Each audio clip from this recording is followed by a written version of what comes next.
Unemployment, pengangguran. Uh, uh, Pengangguran itu adalah jumlah dari orang-orang yang tidak bekerja. Tapi orang yang tidak bekerja ini juga ada beberapa kategori, yaitu orang yang tidak bekerja secara karena dia tidak mau, ataupun yang sedang melakukan suatu pekerjaan yang tidak menimbulkan tambahan nilai uang atau apa ininya. Nah, ada dua pengangguran ya, yang namanya natural dan cyclical. Dua pengangguran. Jadi pengangguran ini biasanya dikategorikan problemnya ada dua. Yang satu jangka panjang dan jangka pendek. Nah, bagaimana pengangguran itu dihitung? Tadi yang pengangguran natural adalah pengangguran yang tidak akan hilang dalam jangka panjang. Jadi pasti ada pengangguran tersebut. Dan yang cyclical adalah pengangguran,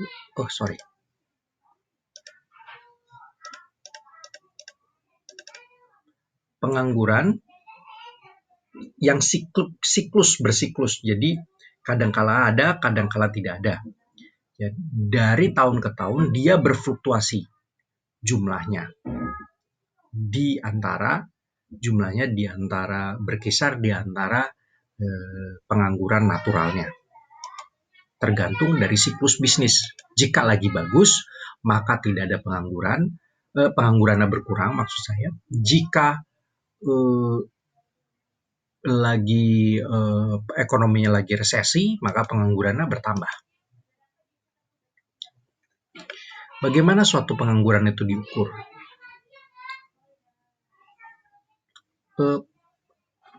Pengangguran diukur melalui suatu statistik, badan statistik ya.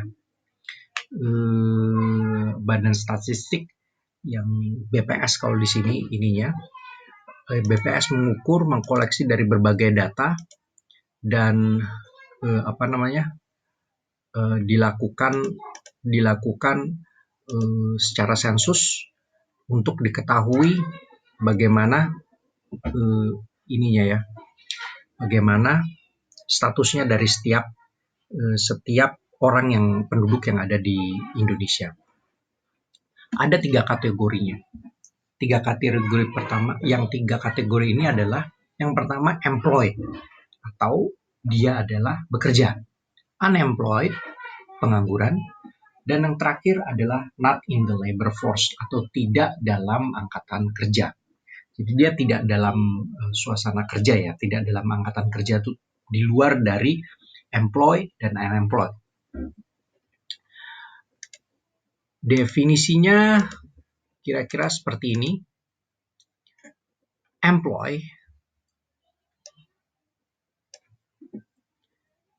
yang paling utama adalah seseorang dikatakan bekerja atau jika dia dibayar pekerjaannya. Ya, minggu-minggu sebelumnya atau previous week itu dibayar pekerjaannya. Kalau dia pengangguran, jika dia temporary layoff, dipecat sementara, is looking for a job, mencari pekerjaan, atau menunggu akan mendapat pekerjaan, gitu ya. Jadi orang yang tidak ingin bekerja itu bukan pengangguran. Pengangguran itu adalah orang yang ingin bekerja tapi belum dapat kerjaan dan dia sedang mencari. Jadi kalau orang mahasiswa itu tidak masuk di dalam kategori pengangguran. Mahasiswa itu tidak masuk di dalam kategori pengangguran. Pensiunan itu tidak masuk dalam kategori pengangguran.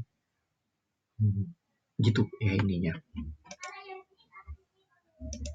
Itu yang harus Anda tahu. Sehingga ada yang dikatakan angkatan kerja, labor force adalah jumlah pekerja yang menggabungkan antara orang yang bekerja ditambah dengan orang yang tidak bekerja. Employed plus unemployed. Not in the labor force nggak termasuk. Jadi itulah yang dinamakan angkatan kerja.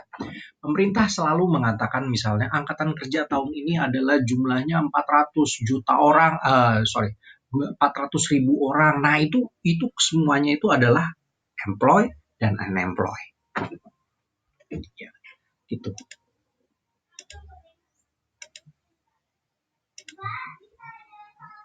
Perhitungan sederhananya seperti ini. Jadi, kalau dikatakan tingkat pengangguran, kata-kata tingkat pengangguran itu adalah jumlah tidak bekerja, unemployed, dibagi dengan jumlah tenaga kerja, angkatan kerja seluruhnya. Unemployed ditambah employed dikali 100. Itulah pengangguran. Jadi pengangguran itu bukan orang-orang yang tidak bekerja semuanya. Pengangguran adalah orang yang ingin bekerja dan sudah siap bekerja, tapi belum mendapatkan pekerjaan. That's pengangguran. Di dalamnya tidak termasuk anak kecil yang sedang bersekolah. Anak kecil yang sedang bersekolah itu di luar pengangguran. Gitu.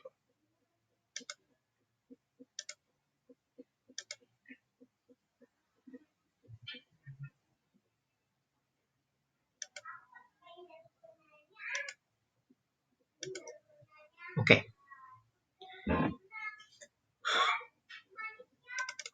Pertanyaan mendasar.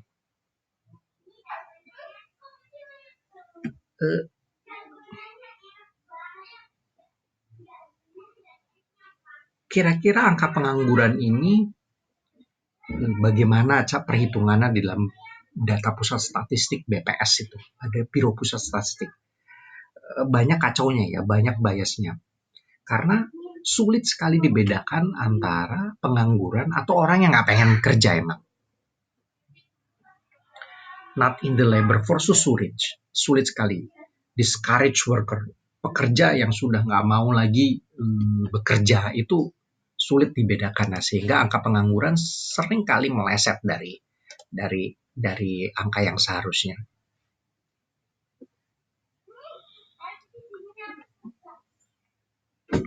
Kira-kira seperti itu. Kita lanjut nanti di bagian kedua ya.